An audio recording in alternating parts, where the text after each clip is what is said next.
araw na rin ako nandito sa Japan at talaga naman naubusan na ako ng susuotin. Naman lalabas ako ngayon pero hindi pa ako naligo, dadaanin ko na lang talaga sa pabango. Ito nga yung gamit ko, yung Mystery Scent. This time, itong rose talaga ang nahihiligan kong gamitin. Namiss yung scent niya at 3 to 5 hours naman ang tinatagal ng amoy sa akin. Naiglip kasi ako kanina, tapos ngayon ko lang naisipan talagang lumabas. Akala ko kasi, talagang pataas na nga yung temperature dito sa Japan. Pero Diyos ko, ba't simula nung dumating ako, ba't pababa ng pababa? Timo kanini, iilan lang talaga yung mga makakapal kong coat. Tapos yung temperature ngayon dito, nagne-negative 2 pa nga. Kaya naman napag-isip-isip ko na mag-ukay-ukay ngayon dito. Di kasi talaga ako makagala at makaalis dito sa hotel na pinag-i-stayan ko. Gawa nga na yung mga suot ko, talagang maninipis lang. Kaya mula sa hotel ko, nag-google map lang ako at nilakad ko lang papunta nga sa pag-uukayan ko. Lalo na kasi pagpagabi na guys, grabe, Diyos ko, mangalgal ka gana-gana sa sobrang lamig. Kaya kung mapapansin nyo, paulit-ulit lang talaga itong mga sinusuot kong mga coat. Kanina nung kinausap ko si Bebo, sabi ko sa kanya, hindi ko na talaga kaya. Kailangan ko na bumili ng mga coat dahil Diyos ko, mabuburo ako sa hotel pag di ako lumabas sa nakshoot ha. O kaya nilakad ko na papunta dito sa Mode Off. Diba nabanggit ko sa inyo, nung nakaraan nagpunta ako ng Book Off, medyo mahal yung mga paninda nila doon. Kaya naghanap pa ako ng iba pang ukayan. Dating ko dito sa baba, bumungad na agad yung mga puffer jacket. Nga sana yung tinatarget kong bilhin, kaya lang nung mga tiningnan ko yung presyo, ay Diyos ko, wala pa akong sahod.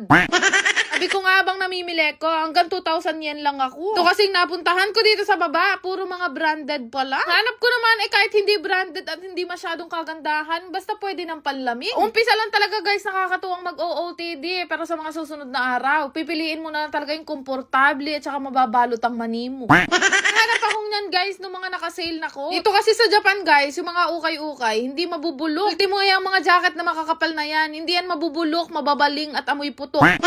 Halos karamihan din sa mga sapatos na binebenta nila na yan. Mga branded talaga. Tinek ko nga itong boots na to na kanina ko pa talaga tinitingnan. Yung dala ko kasing boots na galing Pinas. Napaimpis niya ruguyong pa ako sa sobrang sakit. Anak shoot ha? Ito nga, puro doon lang sa mga mahal na mga damit yung mapupuntahan ko. Diyos ko, meron pa palang pinakamura dito sa fifth floor. Kaya lang dahil manipis nga lang yung hagdan nila dito, hihilaturan ka talaga bago marating ng fifth floor. Pero okay lang yun kasi ito naman talaga yung mga hinahanap kong presyo. Lahat ng mga presyo na nandito, 550 yen lang o 200 pesos lang sa atin. Pero mas mga mura pa doon na mga 100 pesos. Pero syempre, hindi pa rin yun mababaling at mabubulok. Nga sa mga jacket, nagtingin na din ako ng mga pants dahil paulit-ulit na nga lang yung leggings at skirt na sinusuot ko. Kakapurit lang din kasi yung dala kong damit dahil ayoko nga magbuhat ng sobrang bigat na maleta. Tingin na nga ako dito ng mga kasize ko ng mga pants, palda, at pwedeng-pwede na to dahil mura lang naman, pantawid lamig lang anak shoot ha. Siyempre dahil nandito nga tayo sa mga sales, medyo mahirap maghanap ng talagang gusto mong design. Naniwan talaga sa mga nakikita ko, mga pantanders. Di nga yata alam ng mga tao na meron pang fifth floor dito o ako lang yung namimili sa taas. Kanina, siksikan talaga kami at nag-aagawan sa mga hanger. O ngayon na lang akong kaagaw. Hindi ko lang alam kung talagang bilihan pa ba to o bodega na nila. Anak shoot ha? Pero buti na lang, meron nga umakyat na mga tao kanina, kaya medyo nahanhan ako. Kung nakapamili na nga ako ng mga bibilhin kong damit, nagpunta na nga ako dito sa fitting room at ako nga ay magsusukat. Alang, meron pa tao doon sa loob, kaya naghanap-hanap pa ako ng mga pwede kong bilhin. Nakakatuwa mag-ukay dito guys, kasi mabubudol ka talaga. Kaiba kasi yung mga design ng damit nila, kumpara nga sa mga ukay-ukay sa atin sa Pilipinas. Ang pinaka matutuwa ka kung bakit ka bibili ng maraming ukay, kasi hindi talaga mababaho yung mga damit. Natapos na nga si ate dito sa loob, ako naman ang pumasok at ako naman nga ang magsusukat. Diyos ko, sana sinikipan pa nila ng konti yung fitting room nila, hindi na ako mag-cash. Dapat nga ako magsukat-sukat dito sa loob, kahit sabi ko, hindi ko na isusukat yung iba,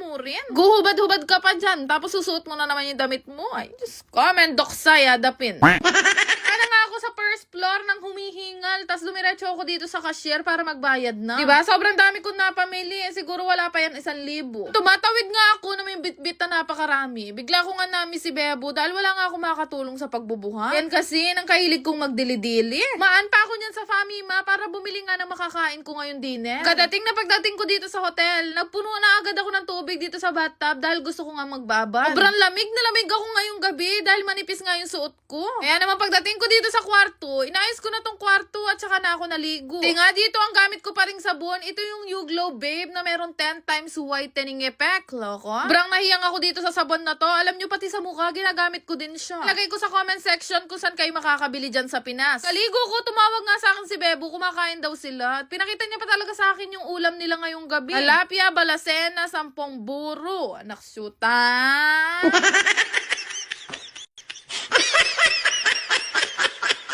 Yun lang naman. Salamat! Meron ako nilalaro na ang pangalan nga ay Diamond Game. Sa kahit hindi pa kayo naglalaro, basta mag-register kayo, may ayuda kayo sa akin. Sobrang daling maglaro dito at ganyan talaga kalaki yung inaabot. Kaya naman yung link andyan sa may comment section.